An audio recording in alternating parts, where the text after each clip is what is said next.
الحمد لله نحمده ونستعينه ونستغفره ونؤمن به ونتوكل عليه ونعوذ بالله من شرور أنفسنا ومن سيئات أعمالنا من يهده الله فلا مضل له ومن يضلل فلا هادي له ونشهد أن لا إله إلا الله وحده لا شريك له ونشهد أن سيدنا ومولانا محمدا عبده ورسوله أما بعد قال الله تبارك وتعالى في كتابه العظيم أعوذ بالله من الشيطان الرجيم بسم الله الرحمن الرحيم يا أيها الذين آمنوا من يرتد منكم عن دينه فسوف يأتي الله بقوم يحبهم ويحبونه أذلة على المؤمنين أعزة على الكافرين يجاهدون في سبيل الله ولا يخافون لومة لائم ذلك فضل الله يؤتيه من يشاء والله واسع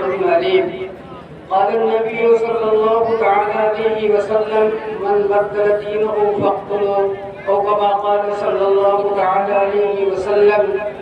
اسٹیج پر بیٹھے سارے علماء کرام، حاضرین مجلس، میری پیاری مائیں اور بہنیں، آج کا جو یہ اجلاس منعقد ہوا اور جن حضرات نے اس میں دامے دل میں قدمے سکنے تعاون کیا، میں ہر ایک کو مبارکباد پیش کرتا ہوں. اور اس اجلاس میں جو یہ عنوان رکھا گیا مسلم بچوں کا ارتداد کی طرف بڑھتا ہوا قدم، یہ انتہائی حساس عنوان ہے اور بہت اہم عنوان. اس موضوع پہ کم باتیں ہوتی ہیں، اس لیے میں نے بھی مناسب سمجھا کہ اسی عنوان پہ کچھ گفتگو کروں. میرے محترم بزرگوں اور دوستوں، اس کائنات کے اندر اللہ تعالیٰ نے بہت ساری نعمتیں نازل فرمائی ہیں، لیکن ایمان سے بڑھ کر اس کائنات کے اندر کوئی نعمت نہیں. پوری دنیا سونے سے بھر جائے، چاندی سے بھر جائے، ہیرے جواہرات سے بھر جائے، روپیے پہ روپیے ہو جائے، اللہ تعالیٰ ان کا کوئی اعتبار نہیں کرے گا. ان تمام چیزوں کے ہوتے ہوئے اگر ایمان والا نہ ہو، اللہ تعالیٰ اس کائنات کو تباہ و برباد کر دے گا. تو پتہ یہ چلا اللہ کے نزدیک اس کائنات کے اندر سب سے اہم چیز ایمان ہے. اللہ کے نبی نے فرمایا لا تقوم الساعة حتى يقال في الارض اللہ اللہ. اللہ تعالیٰ اس وقت تک قیامت برپا نہیں فرمائے گا جب تک اس دھرتی اور اس روئے زمین پر ایک بھی ایمان والا موجود ہوگا. میری پیاری مائیں اور بہنیں، میں اپنی بہنوں اور بچیوں سے مؤدبانہ درخواست کر رہا ہوں کہ وہ اس حقیقت کو سمجھے. اللہ تعالیٰ نے انہیں جو اپنے پاس سے بغیر ان کے مطالبے کے ایمان کی دولت سے جو انہیں نوازا اور ہم سب کو نوازا ہے، اس ایمان کی قدر کریں، اس ایمان کا سودا نہ ہونے دے. میرے محترم، ہم کو حضرت سمیہ رضی اللہ تعالی عنہا نے سبق دیا ہے اور قیامت تک آنے والی ہر عورتوں اور ہر مردوں کو بھی یہ سبق پڑھایا ہے. وہ کیا؟ اسلام کے اندر سب سے پہلی شہادت اگر کسی کی ہوئی ہے تو حضرت سمیہ رضی اللہ تعالی عنہا ہے. انہیں کتنی بے دردی کے ساتھ شہید کیا گیا. اللہ کے نبی صلی اللہ تعالی علیہ وسلم پہ جب انہوں نے ایمان قبول کیا ہے اور آپ کے دامن سے وابستہ ہوئی ہے، مشرکین مکہ نے انہیں بہت اذیت دی. دیگر صحابہ کو جو اذیت دی گئی، لیکن حضرت سمیہ رضی اللہ تعالی عنہا انہیں کفار مکہ نے پکڑ کر انہیں اسلام سے برگشتہ کرنے کے لیے مختلف طریقے اور ان کے ساتھ مختلف طور پر پیش آئے. ان سے یہ کہا کہ اگر تم ایمان سے برگشتہ نہیں ہوئی، ایمان سے نہیں پھری تو ہم تمہیں قتل کر دیں گے۔ انہوں نے کہا تم مجھے قتل کر سکتے ہو لیکن میں ایمان جیسی قیمتی دولت اور سرمایہ کو اپنے ہاتھ سے جدا نہیں ہونے دوں گی۔ مفسرین لکھتے ہیں حضرت سمیہ رضی اللہ تعالی عنہ کو اس طرح قتل کیا گیا۔ ایک آدمی وہ ہے کہ تلوار سے اس کے دھڑ کو، اس کے سر کو تن سے جدا کر دیا جائے، دیواروں کی گولی سے کسی کو مار دیا جائے، ختم ہو جائے گا۔ لیکن یاد رکھو حضرت سمیہ رضی اللہ تعالی عنہ انہیں کس بے دردی کے ساتھ شہید کیا گیا۔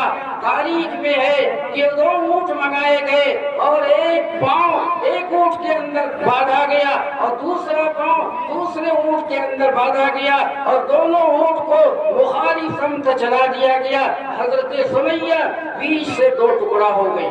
اب ذرا تصور تو کرو وہ منظر کیسا منظر رہا ہوگا، جبکہ حضرت سمیہ کے ساتھ یہ معاملہ پیش آ رہا تھا۔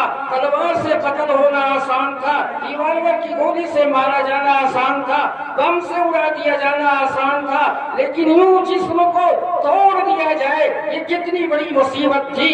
لیکن حضرت سمیہ رضی اللہ تعالی عنہ نے ایمان کا سودا نہیں ہونے دیا، اپنی جان کی پرواہ نہ کی، اپنے جسم کو 2 ٹکڑا کرا دینا انہوں نے گوارا کیا، لیکن ایمان کا سودا نہیں کیا۔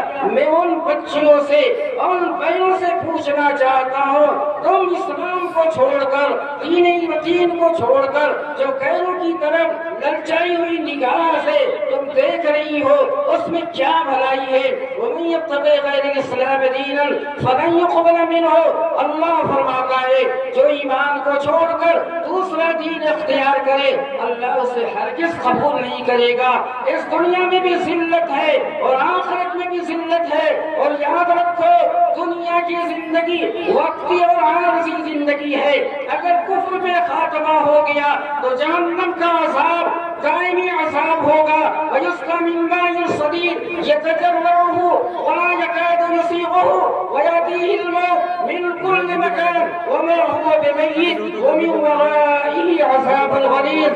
اللہ فرماتا ہے کہ اگر ایمان کے بغیر کوئی اس دنیا سے چلا گیا اسے جہنم کے اندر ایسا کھولتا ہوا پانی پلایا جائے گا کہ وہ گھوڑ در گھوڑ پیے گا، مجبور ہو کر خون اور پیپ پلایا جائے گا۔ یتجرعہ ولا یکاد یسیغہ، وہ مجبوراً اسے پیے گا، نگل نہ سکے گا، کھولتا ہوا پانی ہوگا۔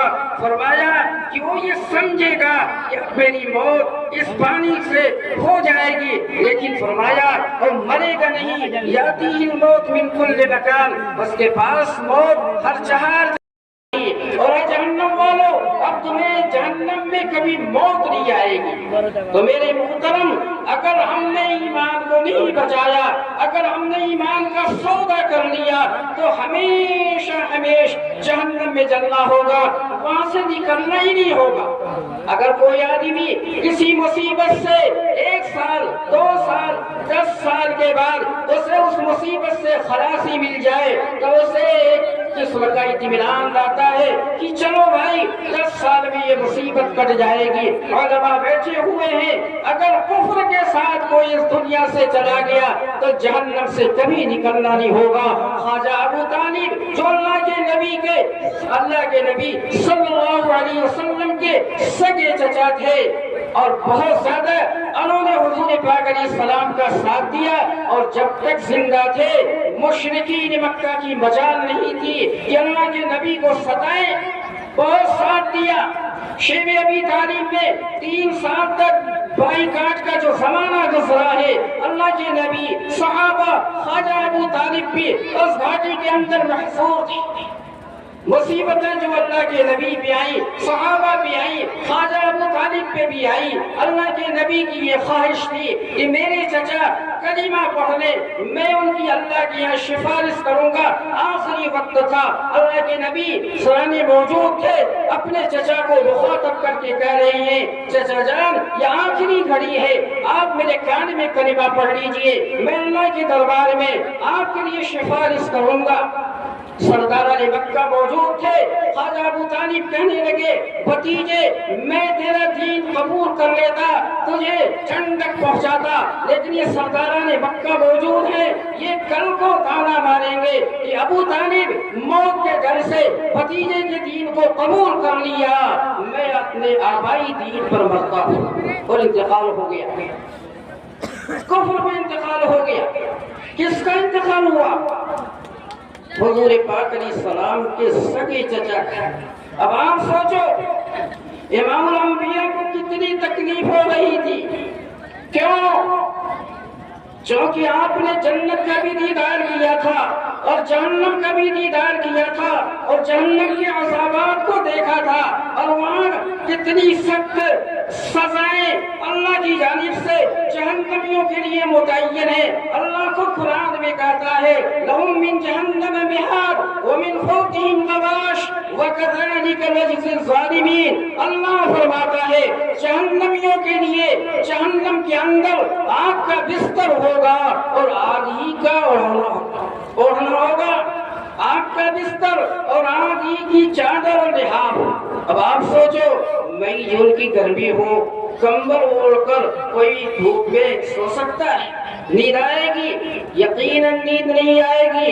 لیکن جہنم میں ایمان کے بغیر جانے کی بنیاد پہ اس کا بستر بھی آگ کا, اس کا اوڑھنا بھی آگ کا, اور وہ مستقل اسی آگ میں جلتا رہے گا, اور کفر کی بنیاد پہ وہاں سے کبھی خلاصی نہیں ہوگی. اس لیے اللہ کے نبی کو یہ صدمہ ستا رہا تھا اور آپ مستقل رو رہے تھے. اللہ نے جبریل امین کو بھیجا کہ جاؤ محمد صلی اللہ علیہ وسلم سے میرا سلام عرض کرنا اور کہنا کہ آپ کے چچا کو جہنم کا سب سے ہلکا عذاب دیا جائے. اللہ کے نبی نے جبریل سے پوچھا جبریل بتاؤ اور سب سے ہلکا عذاب کیا ہوگا؟ جبریل علیہ السلام فرماتے ہیں اللہ نے فرمایا کہ ان کو جہنم میں آگ کی جوتی بنا کر ان کو پہنا دی جائے گی, آگ کی جوتی بنا کر انہیں پہنا دی جائے گی, اور اس کی وجہ سے ان کا بھیجا ہر وقت کھولتا رہے گا. کسی کے سر میں درد ہو سکون ملتا ہے؟ نہیں ملتا. اور یہاں آگ کی وجہ سے دماغ ہر وقت کھولے سکون ملے گا. کب تک کھولے گا؟ 1 سال 2 سال 3 سال. خالدین فیہا لا یخفف عنہم العذاب ولا هم ينظرون. اللہ فرماتا ہے کہ جہنمیوں کو جہنم میں عذاب دائمی عذاب ہوگا, کبھی تخفیف نہیں, کبھی سکون نہیں, کبھی مہلت نہیں. اللہ فرماتا ہے کلما نضجت جلودہم بدلناہم جلودا غیرہا لیذوقوا العذاب. ان جہنمیوں کی کھال جب آگ سے جل کر کوئلے ہو جائے گی, اللہ کی جانب سے فوری طور پہ نئی کھال انہیں عطا کی جائے گی. مفسرین لکھتے ہیں کہ روزانہ 70,000 دفعہ کھانا تبدیل ہوں گے. رات دن کا نظام نہیں ہوگا, صرف دن. سورج اور چاند کو جہنم میں داخل کر دیا جائے گا. روزانہ 70,000 دفعہ کھانا تبدیل کی جائیں گی. اور یہ کیوں ہوگا؟ فرمایا ایک دفعہ کھال جل جائے, دوبارہ جلایا جائے تو تکلیف نہیں ہوگی. اس لیے تکلیف دینے کی غرض سے اللہ کا غیبی نظام ہوگا کہ نئی کھال ہر وقت نکالی جائے گی تاکہ عذاب پہ عذاب سہے, کبھی تخفیف نہیں. تو میری مائیں اور بہنیں, میں اپنے جوانوں سے بھی مخاطب ہوں. اللہ نے جو ہمیں قیمتی سرمایہ دیا ہے, ایمان جیسی دولت ہمارے مطالبے کے بغیر اللہ اگر کافر کے گھر پیدا کر دیتا ہم کیا کر سکتے تھے؟ لیکن اللہ نے اپنے فضل و کرم سے, اس کا لاکھ لاکھ احسان ہے کہ اس نے اپنے فضل و کرم سے ایمان والوں کے گھر پیدا فرمایا. ہم اس کی لاج رکھیں, اس ایمان کی لاج رکھیں, اس ایمان کی قدر کریں. کہیں شیطان جو ہمارا اصلی دشمن ہے ایمان کا سودا نہ کر لے, ہم دنیا میں مسلمانوں کی فہرست میں ہو اور آخرت میں کافروں کی فہرست میں نہ اٹھائے جائیں. امام احمد بن حنبل رحمت اللہ علیہ جلیل و قدر اللہ کے ولی ہے. ائمہ اربعہ میں سے ان کا بڑا اونچا مقام ہے۔ تاریخ شاہد ہے امام احمد بن حنبل رحمۃ اللہ علیہ کا جب انتقال ہوتا ہے، ذرائع ابلاغ اتنے وسیع نہیں تھے، ان کے جنازے میں اس وقت 20 لاکھ کا مجمع ہوا تھا۔ بہت بڑے امام، ان کے ماننے والے کروڑوں کی تعداد۔ آخری وقت ہے، شیطان مردود دانتوں تلے اپنی انگلی دبائے ہوئے ہے اور احمد بن حنبل سے کہہ رہا ہے، اے احمد بن حنبل تو میرے ہاتھوں سے نکل گیا۔ یہ فرما رہے ہیں ابھی نہیں۔ فرمایا فقہ ہوا۔ بچوں نے حضرت سے پوچھا، ابو جان کچھ دیر پہلے آپ یہ جملہ فرما رہے تھے، ابھی نہیں، کیا مطلب؟ تو امام احمد بن حنبل رحمۃ اللہ علیہ نے فرمایا، شیطان مردود میرے سامنے کھڑا تھا اور وہ یہ جملہ کہہ رہا تھا، احمد بن حنبل تو میرے ہاتھوں سے نکل گیا، اور میں اسے جواب دے رہا تھا، ابھی نہیں، جب تک میرا خاتمہ ایمان پہ نہ ہو جائے میں تم سے مطمئن نہیں ہوں۔ میرے محترم، اتنے بڑے امام کے پاس شیطان مردود آ کر اپنا پورا حربہ استعمال کرے اور انہیں کفر کے ساتھ اس دنیا سے بھیجوانا چاہے، ہمارا کیا حال ہوگا؟ تو میں یہ عرض کرنا چاہتا ہوں کہ ہم اپنے ایمان کی فکر کریں، ہمارا ایمان بہت قیمتی سرمایہ ہے، سونے سے بھی زیادہ قیمتی، چاندی سے بھی زیادہ قیمتی۔ فرمایا کہ اگر کفر کے ساتھ ان الذین کفروا وماتوا وهم کفار فلن يقبل من احدهم ملء الارض ذهبا ولو افتدى به۔ اللہ فرماتا ہے جو بغیر ایمان کے اس دنیا سے چلا گیا، کفر پہ اس کا خاتمہ ہو گیا، اور زمین بھر کر سونا بھی فدیے کے طور پر اللہ کو دے، اسے قبول نہیں کیا جائے گا۔ اولاً تو اس کے پاس ہوگا نہیں۔ آدمی جب بیمار ہوتا ہے تو اپنے مال کا اب تہائی حصے کا وصیت کا حقدار ہوتا ہے، پورے مال کی وصیت بھی نہیں کر سکتا جو مرض الموت میں مبتلا۔ تو مرنے سے پہلے ہی مال سے ملکیت اس کی کم کر دی جاتی ہے، تو موت کے بعد ہمارے پاس سونا کہاں سے ہوگا؟ لیکن اللہ تعالیٰ نے سمجھایا ہے اور بتایا ہے اور قیامت تک آنے والے ہر فرد بشر کو آگاہ کیا ہے کہ یاد رکھو تمہیں ہم نے جو قیمتی سرمایہ دیا ہے، اگر تم نے اس کا سودا کر لیا، اس ایمان کی حفاظت تم نے نہ کی، تو یاد رکھو تم موت کے بعد سونا زمین بھر کر بھی بالفرض اگر تم ہمیں دینا چاہو، ہمارے یہاں رشوت نہیں چلتی، تمہارا فدیہ قبول نہیں کیا جائے گا۔ تو میرے محترم، ہم اس ایمان کی قدر کریں، ہم اپنی بچیوں سے بھی، اپنی بہنوں سے بھی، ہم اپنے جوانوں سے بھی مؤدبانہ درخواست کر رہے ہیں کہ جو قیمتی سرمایہ ہم اور آپ کو ملا ہے، ہم اگر اس کی حفاظت نہیں کریں گے، اس کی قدر نہیں کریں گے، کہیں شیطان مردود موت کے وقت آئے یا کوئی زندگی میں ایسا سبق پیدا ہو جائے، ہم کسی کی جانب مائل ہو کر اپنے ایمان کا سودا کر لیں اور ہم کفر کے ساتھ چلے جائیں تو ہمیشہ کا پچھتاوا ہوگا، اور پھر اللہ موقع نہیں دے گا کہ چلو دوبارہ دنیا میں تم پھر آ کر دنیا میں جا کر اچھے اعمال کر کے آنا، ایمان بچا کے آنا، تب تمہیں ہم جنت میں دیں گے۔ ایسا کوئی واقعہ پوری دنیا میں نہیں ہے کہ اللہ نے کسی کو مرنے کے بعد موقع دیا ہو کہ جاؤ پھر سے اعمال کر کے آؤ۔ یوں تو جہنمی اللہ سے یوں درخواست کرے گا، ربنا ابصرنا وسمعنا فرجعنا نعمل صالحا انا موقنون، کہ اے باری الہ ہم نے دیکھ لیا، ہم نے سن لیا، فرجعنا ہمیں دوبارہ بھیج دیجئے، نعمل صالحا اب ہم اچھے عمل کر کے آئیں گے، انا موقنون ہمیں یقین ہو گیا۔ تو کیا ولید پور میں کوئی آیا؟ ہمارے خیر آباد میں تو کوئی نہیں آیا، میرے خیال سے ولید پور میں بھی کوئی نہیں آیا ہوگا اور کوئی آ ہی نہیں سکتا۔ فرمایا موت کی مثال یوں سمجھو جیسے بھینس کے لر سے دودھ نکال لیا جائے تو اسی لر سے دوبارہ تھن میں واپس نہیں کیا جا سکتا، ایسی ہی جو موت کا پیالہ پی لے گا دوبارہ اسے حیات نہیں دی جائے گی۔ اب تو قیامت کے دن اٹھایا جائے گا، اب تو اس کے اعمال کا سارا دروازہ بند ہو گیا۔ تو میرے عزیزوں، میرے پیارے بچوں اور میری پیاری مائیں اور بہنیں، اس قیمتی سرمایہ کی قدر کریں۔ کبھی بھی للچائی ہوئی نگاہ کسی کے مال کی جانب، کسی کے اقتدار کی جانب، کسی کی دولت کی جانب ہم کبھی بھی للچائی ہوئی نگاہ نہ ڈالیں۔ میں آپ کو وہ واقعہ سناؤں جس کا تذکرہ اللہ نے قرآن کریم میں کیا ہے، اور کون سی عورت ہے؟ اللہ فرماتا ہے ضرب اللہ مثلا، فرمایا کہ اللہ نے مثال فرعون کی بیوی کی بتائی ہے قرآن کریم میں۔ فرعون سے بڑا سارے لوگ جانتے ہیں، کوئی ظالم نہیں گزرا، اس نے خدائی کا دعویٰ کیا۔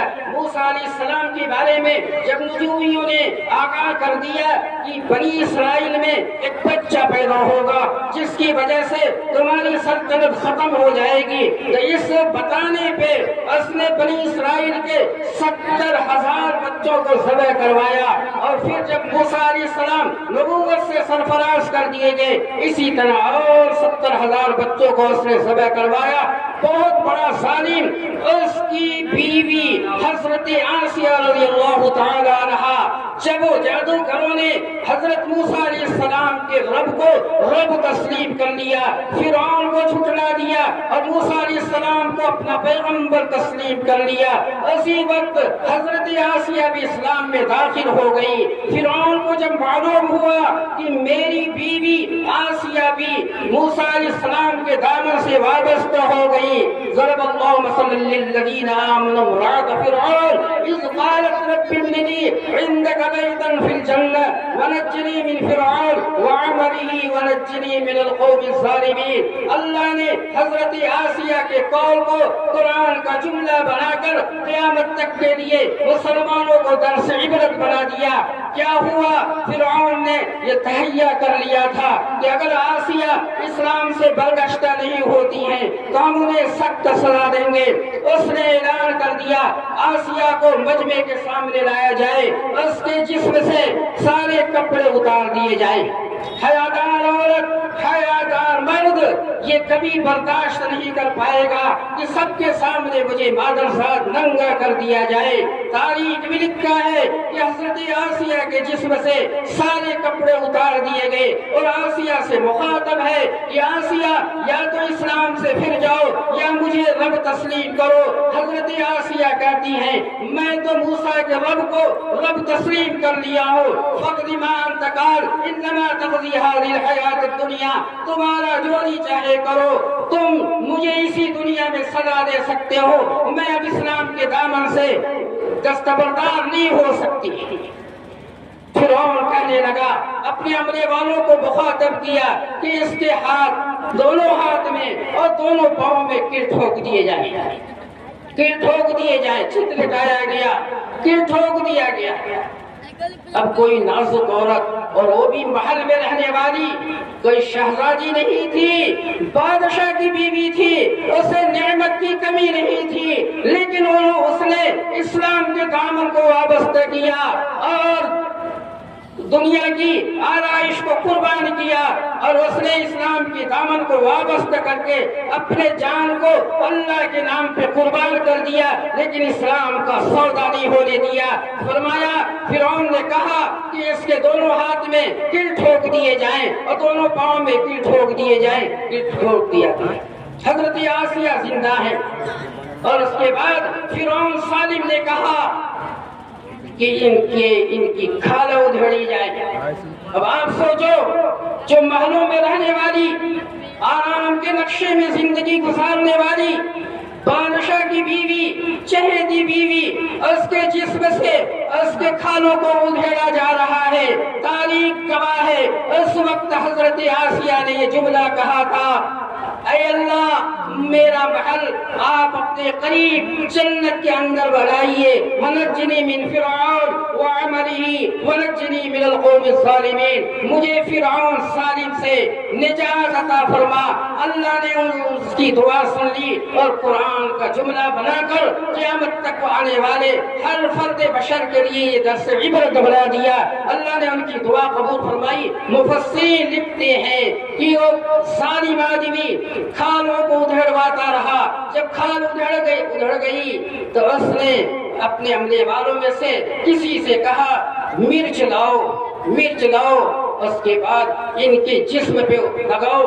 اب آپ سوچو کٹا ہوا جسم ہو اس پہ نمک لگا دیا جائے کتنا لگتا ہے, اور اس پہ مرچ لگا دیا جائے کتنی تڑپ. مائیے بے آب کی طرح حضرت آسیہ تڑپ رہی تھی. اللہ سارا منظر دیکھ رہا تھا لیکن حضرت آسیہ نے ایمان کا سودا نہیں ہونے دیا.